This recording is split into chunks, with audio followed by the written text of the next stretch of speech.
Hello Grace family, and welcome to another midweek check-in.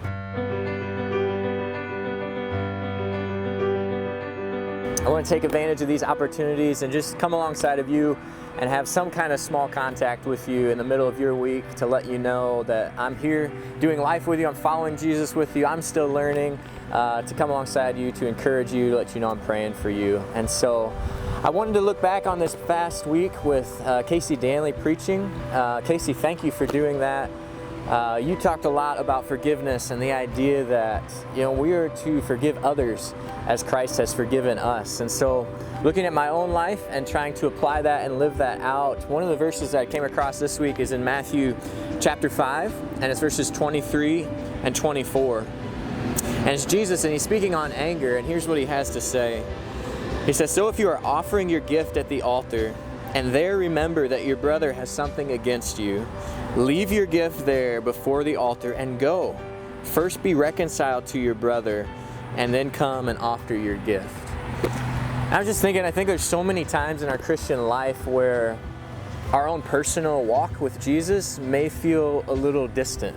There's ebb and flows of our following Jesus. There's times where we're really tight and we just really feel connected, and others where there does feel to be a little distance. And so I don't know if that's you this week, but maybe one of those ways where we could live an obedient life or do some heart search or try to find what's going on in our heart as to why that distance may be there is found right here in Matthew chapter 5. And it builds off of what Casey was saying, that if we go before God and we've got our gift and we're bringing it to the altar, but we realize that a brother has something against us, we're to leave it there, leave it behind, and first go and be reconciled.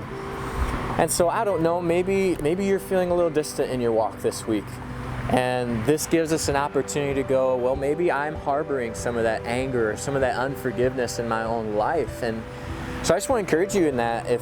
If you are feeling that distance, maybe ask God, Lord, is there somebody I need to forgive? Is there some anger that's taking place and taking root in my heart and in my life? And if so, would you just reveal that to me? And if we're willing to walk through with that and restore that relationship with a brother or sister, I would bet that we'll also feel that in our own walk with Christ, that as we allow that forgiveness to take place, then that barrier, that anger, that garbage that Casey called it this last Sunday can be put away with, and we can be both in a better situation to love God and love people. So anyway, those are a few things that I've been thinking about. Maybe that's something you can apply to your walk, to some of your relationships, whether it's a spouse or a close friend, a neighbor, a coworker. Unfortunately, there's a lot of times where we're wronged, and those opportunities are there where we can either let that sin take root, or we can extend forgiveness and follow the example of our Savior and offer that forgiveness to them, and then we'll see that play out both in our walk with Christ and with other people as well. Giving you a preview of this next week, we're going to be diving back into the new mission and vision here at Grace. And so we're also going to be talking about what's going on in our hearts and our motive for why we do what we do. If we are going to be a church that is making disciples who make disciples, why do we do that? And so for that, we're going to be looking at the first and greatest commandment. I believe it's going to be Mark chapter 12, verses 28 through 31. So if you want to be reading that alongside of me this week, I would love to invite you into that. And so be diving into that. It's a well-known verse, but one that when you really unpack has so much depth and areas to apply to our life. So anyway, I hope you're having a fantastic week.